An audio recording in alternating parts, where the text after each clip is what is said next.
Yeah, I mean, this is gonna, of course, be something that gets scouted relatively quickly, I imagine.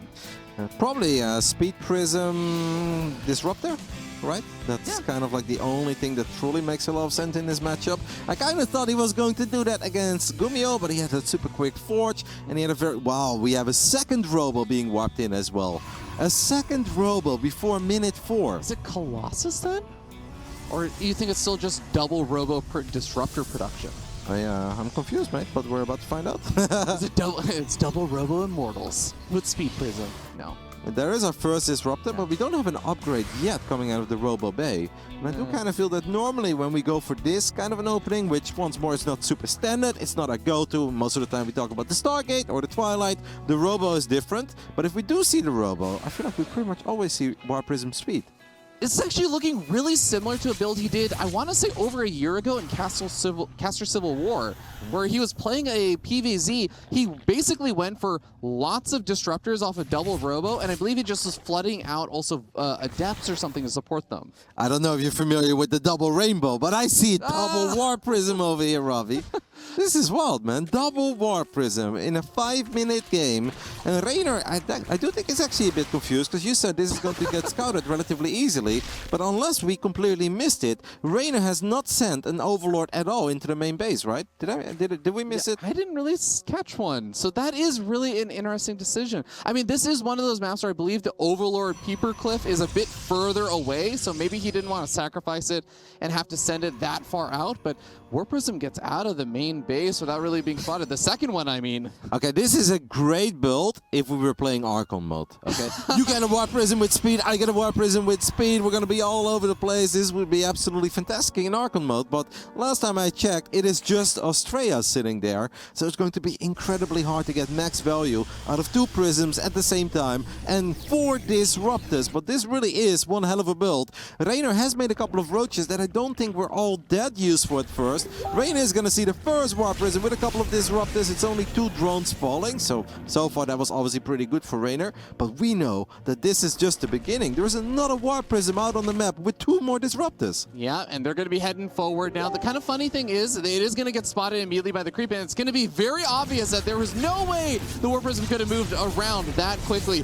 The next 2 shots go out. They managed to connect with 4 workers total. The other 2 Disruptors not finding opportunity to move back in, though. Reynor is still making a decent amount of Roaches, but at this point he is a 59 drone Zerg. Now 59 drones, 3 base against 46 probes, 2 base is obviously not bad, but this is not a dream Zerg economy, and it's inevitable that even a Zerg like Reynor is going to take some damage from all these Disruptors. As Astrea is now sending a couple of units to the other side of the map, he queued up a few Immortals as well. Reynor now goes back into droning, but Astrea's all in. This is a 2-base all-in at this point, and Reynor has been confused about units, drones.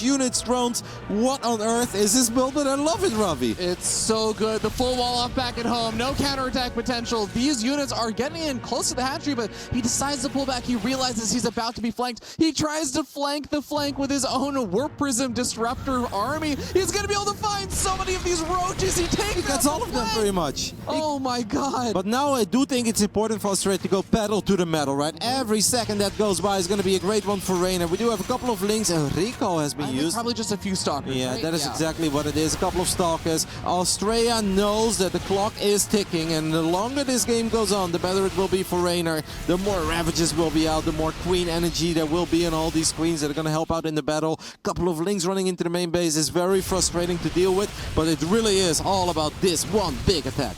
And these Disruptors are going to be so key if they can land big hits against these Queens. The transfuse energy is not going to matter whatsoever. He's finding some decent connections. He's almost finding a big connection on those Roaches, but there is the big one he was looking for. And it feels like Astrea is actually making a lot of good progress here. Absolutely. Don't forget that Reynor's only a 3-base Zerg. One Disruptor does get picked up there. I believe that's been the second one so far, but look at that hatchery. It is a sneeze away from falling, and in the end that hatchery does fall. And now technically Astrea would be allowed to go home. He would be allowed to start building a Nexus himself, but obviously if he feels that his army is still bigger and better than the army of Reynor, why would you go home?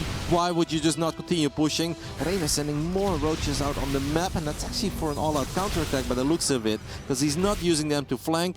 The wall-off has been recreated. Astrea can warp in a couple of units at home.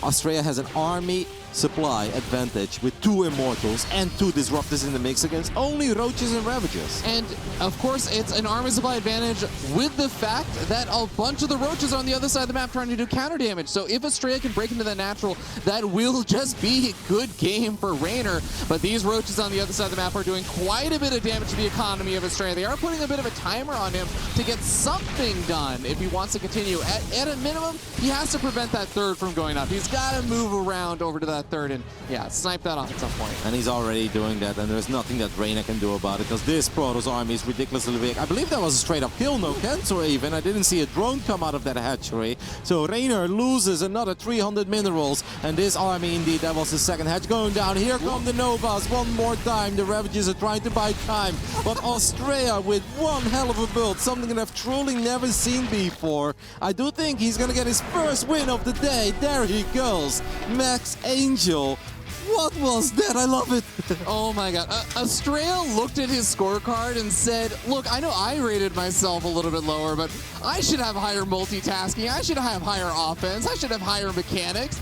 And I feel like he just made a good case for it. That was a wild build.